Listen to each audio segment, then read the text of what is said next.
Olá, eu sou Thiago Godoy e hoje vou falar sobre orquestra. Afinal, o que é uma orquestra sinfônica? Para que serve um maestro? Como é sua formação? Você vai saber de tudo isso agora.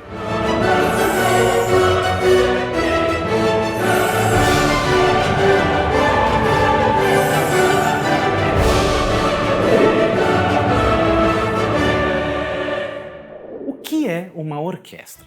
Orquestra é um conjunto grande de músicos que tocam instrumentos diferentes. O que é legal sobre uma orquestra é que ela pode variar em seu tamanho, podendo ter orquestras pequenas, chamadas de orquestras de câmara, com 15 músicos mais ou menos, ou orquestras enormes, com 40, 50, 100 ou até mais músicos no palco. Uma orquestra tem um formato muito especial. As pessoas normalmente acham que uma formação sinfônica está restrita em tocar apenas música erudita, também chamada de clássica. Chamamos de música clássica porque é relacionada a um período artístico chamado de período clássico, que durou mais ou menos entre 1730 e 1820, que veio depois da era barroca de Bach e que engloba desde Haydn, passando por Mozart e finalizando com Beethoven, que deu início ao romantismo. Mas vai muito além disso. O que faz uma orquestra ser tão especial é que com essa formação você é capaz de tocar qualquer tipo de música, seja ela erudita, passando pelo jazz, por ópera, rock, o que for. Uma orquestra pode tocar músicas que foram escritas há quase 300 anos até os dias de hoje. O que faz um maestro?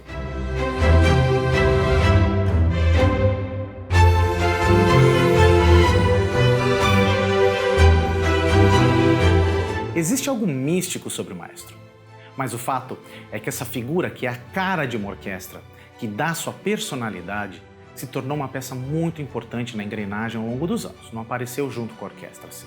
O maestro é aquele que, através dos gestos, transforma ideias em música.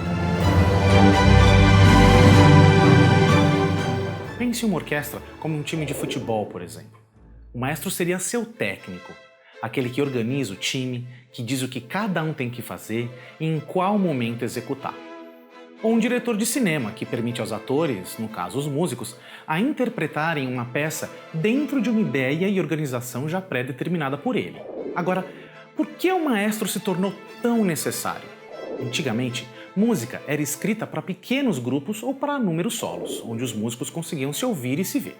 Com o passar dos anos e o conhecimento musical adquirido pela humanidade, os compositores passaram a escrever para grupos maiores, e cada vez maiores. Até que se chegou em um ponto onde os músicos não conseguiam mais se organizar e, principalmente, nem conseguiam mais se ver para que pudessem executar uma peça em total harmonia. Surge então a figura do maestro, mas o trabalho principal do maestro não é só organizar ou dizer o momento em que cada um tem que tocar. O trabalho principal do maestro é trazer à tona a visão do compositor quando escreveu aquela peça. Se pensarmos nos grandes compositores, Mozart, Tchaikovsky, Beethoven, não dá para mandar uma mensagem para eles hoje e saber o que de fato eles estavam pensando quando escreveram suas músicas. Então, é o papel do maestro interpretar à sua maneira aquela peça, como ele enxerga aquela música.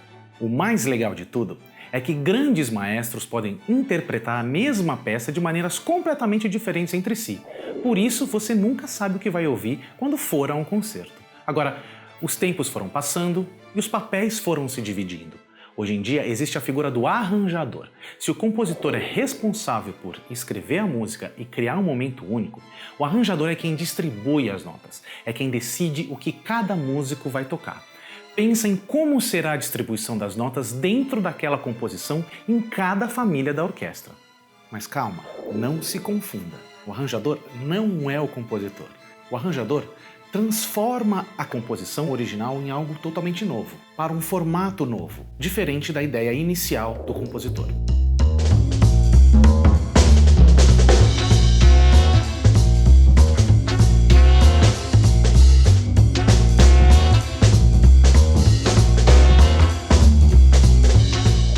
A figura do arranjador foi ficando mais importante, principalmente quando falamos de músicas compostas a partir da década de 1930, por exemplo, onde o jazz, o blues, o rock e mais pra frente a bossa nova e a MPB no Brasil apareceram. Orquestras tiveram que se adaptar a estes novos estilos E como originalmente estas músicas não foram escritas com aquela formação sinfônica em mente, o arranjador acaba tendo um papel muito importante à medida que ele traduz esses novos ritmos e pulsações para o formato sinfônico. Vamos dividir uma orquestra em partes? Você encontra 4 famílias de instrumentos de uma orquestra tradicional: cordas, madeiras, sopros e percussão sinfônica. Agora, se estivermos falando de uma orquestra de música popular, podemos acrescentar aí a base, constituída por percussão popular, baixo elétrico, bateria, piano e guitarra.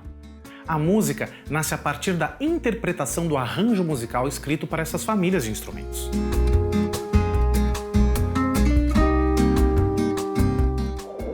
As cordas.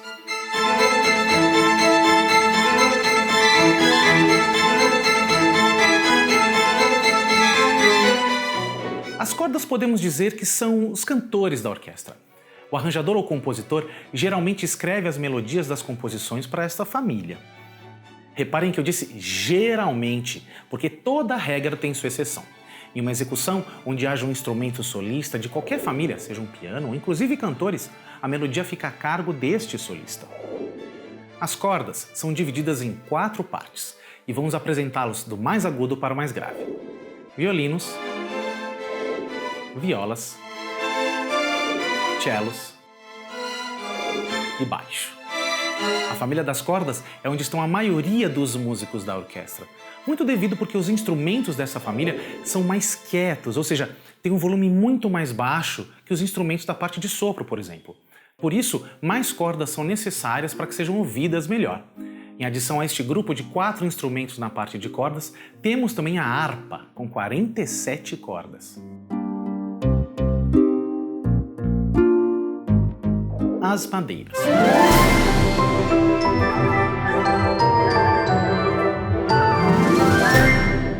Se as cordas são os cantores, as madeiras são os atores. Elas conversam com o público, elas interpretam todo tipo de personagem, lembrando talvez uma floresta com pássaros cantando, por exemplo, e em muitos casos conversam com a família de cordas, invertendo os papéis e tocando as melodias enquanto as cordas ajustam o clima. Essa família é chamada de madeiras por causa do seu bocal, com sua palheta feita de uma membrana de madeira bem fininha que vibra para produzir seu som.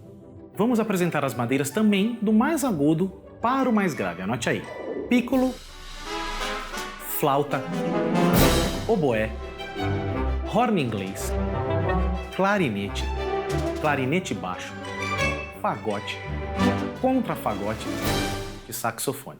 E ainda, quem toca saxofone você divide em soprano, alto, tenor e barítono. Ufa, é muito instrumento.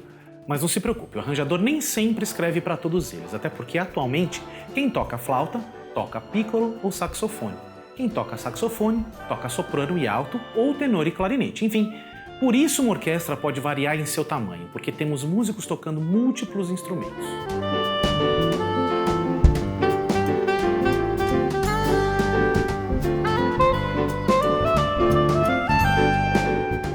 Os metais. Se as cordas são os cantores, as madeiras são os atores, os metais são os heróis da peça musical. São corajosos, mudam a intenção da música, chamam a sua atenção e dizem que algo de muito importante está para acontecer.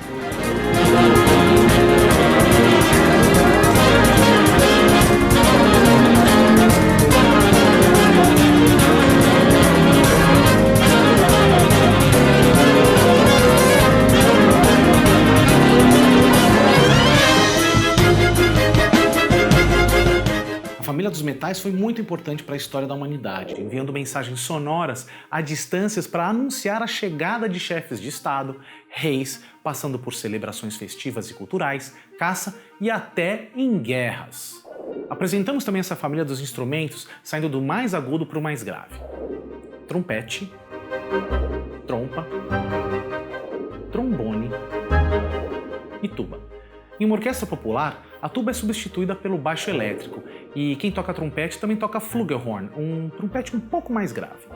O primeiro instrumento a aparecer em uma orquestra dessa família foi a trompa e logo em seguida o trompete.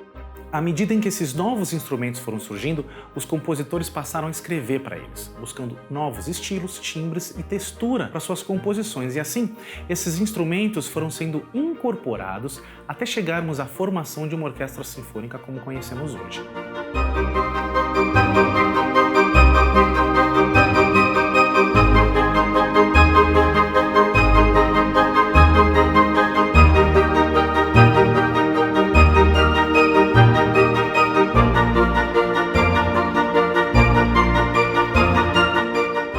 A percussão e a base.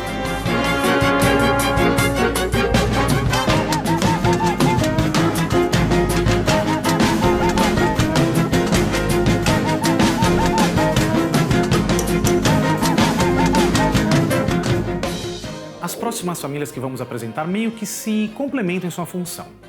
A percussão, que se divide em percussão sinfônica e popular, e a base.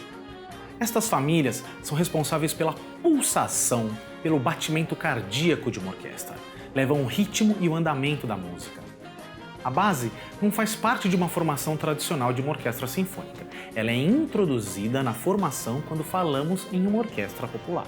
Na percussão sinfônica, os instrumentos principais são o tímpano, o glockenspiel e o prato. Na popular encontramos surdo, tamborim, pandeiro, triângulo, entre outros. Na base encontramos o piano, o baixo elétrico, a bateria e a guitarra, que, pelo fato de serem instrumentos populares, dispensam apresentações. As funções de uma orquestra sinfônica vão muito além dos músicos e do maestro. Existem também toda uma equipe técnica por trás, como os engenheiros de luz e som, que são responsáveis pela harmonia do que você ouve e vê quando vai a um concerto. Carregadores, que levam instrumentos, caixas de som, estantes para lá e para cá, e produtores, que são aqueles que são responsáveis por fazer o concerto acontecer. Existem também as funções de captadores de recurso, que, como o nome já diz, vão atrás do financiamento para a realização dos concertos. E os arquivistas, que são responsáveis por organizar e manter todas as partituras de todos os músicos da orquestra, inclusive a do maestro. Há tantas outras funções por trás das cortinas que fica até difícil de falar, mas o importante agora é despertar em você o interesse e deixá-lo mais preparado para quando for assistir a um concerto.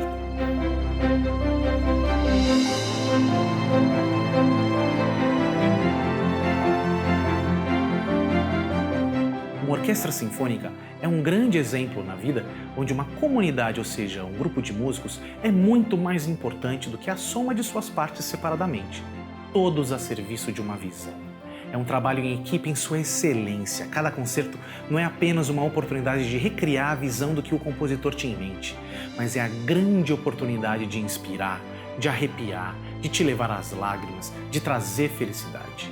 Uma conexão visceral com a música, para que quando você saia de um concerto, você leve todas essas sensações também para a sua vida.